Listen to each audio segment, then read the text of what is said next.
Bonjour, aujourd'hui on se retrouve pour un cours un peu plus approfondi sur l'auto-agrandissement selon la méthode de Yoga Sandhika de Gasquet.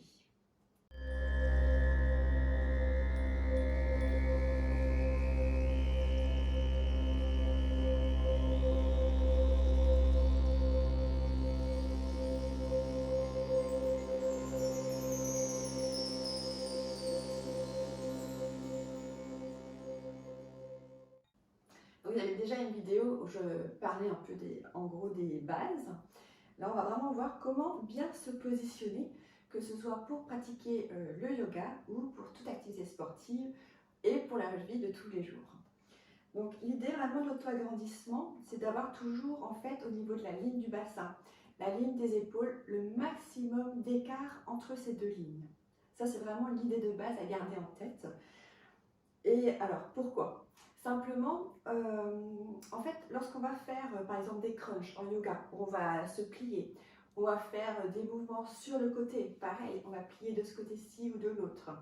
En fait, à partir du moment où on commence à se plier sur soi, on va commencer à écraser en fait les organes internes et à la longue, à force de pratiquer dans de mauvaises positions, donc ce sont des mauvaises positions, le fait d'écraser, c'est un peu comme si on imaginait prendre un tube de dentifrice, comme le dit souvent de Gasquet, et on écrase le tube de dentifrice. Qu'est-ce qui se passe?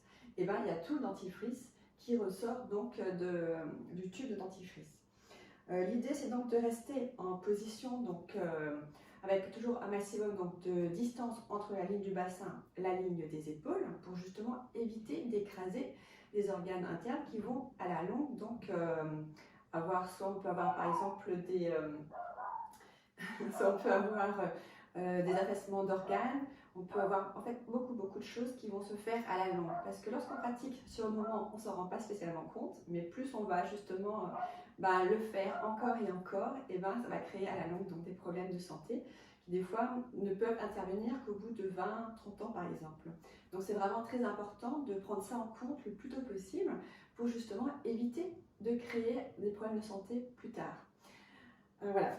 Donc, l'idée donc dans le yoga, la première chose à bien comprendre, c'est déjà d'être bien positionné, bien ancré au niveau du sol.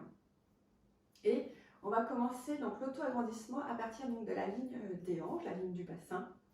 Et en fait, au niveau donc, de la colonne vertébrale, on a donc les derniers os qui sont donc tout au bout de la colonne vertébrale, donc le sacrum et le coccyx.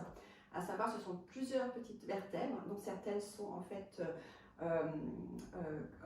fusionnées ensemble, donc il n'y a pas vraiment de mobilité. Malgré tout, on va utiliser la visualisation pour réussir à faire le mouvement comme on le souhaite. Donc on va visualiser donc, notre coccyx, vraiment la pointe de notre colonne vertébrale, celle qui rentre un petit peu à l'intérieur. Et forcément, quand on touche, on a un peu de mal à la sentir, mais on sent déjà au moins le sacrum et le début du coccyx. Et on va imaginer qu'on veut tirer, on va l'appeler la queue du chat.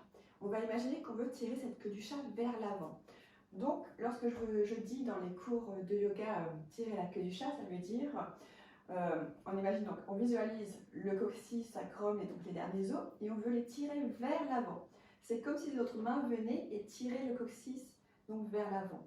Ce qui va faire un léger mouvement au niveau donc du bassin qui va tourner dans ce mouvement-là vers l'avant, mais ça reste quand même relativement très léger. Mais le fait de partir de cette position-là et ensuite de s'auto-agrandir jusqu'au sommet de la tête va permettre d'étirer vraiment donc toute la colonne vertébrale, tous les muscles, tout ce qu'il y a, et de gagner vraiment beaucoup d'espace au niveau donc interne et également d'ouvrir la respiration. Donc c'est vraiment une position que je vous invite vraiment à utiliser toujours pour votre vie quotidienne. Donc on tire la queue du chat, on tire légèrement vers l'avant. Petit à petit, on remonte. On étire donc toujours, on va viser donc le ciel. Et on va vouloir tirer au niveau donc, du sommet de la tête, mais attention, très souvent je vois des erreurs, et moi-même, pendant longtemps, c'était quand je montrais à mes élèves, c'était par devant, mais en fait non, c'est l'arrière en fait du sommet de la tête qu'il faut étirer vers le ciel. Et non l'avant qui va en fait créer un mouvement de bascule vers l'arrière, qui du coup ce n'est pas ce qu'on recherche, parce que du coup on va se faire mal au niveau des cervicales. On cherche vraiment à grandir donc, le sommet de la tête, ce qui peut en fait entraîner un léger petit mouvement de la tête vers l'avant et créer un léger double menton, mais ça reste vraiment léger.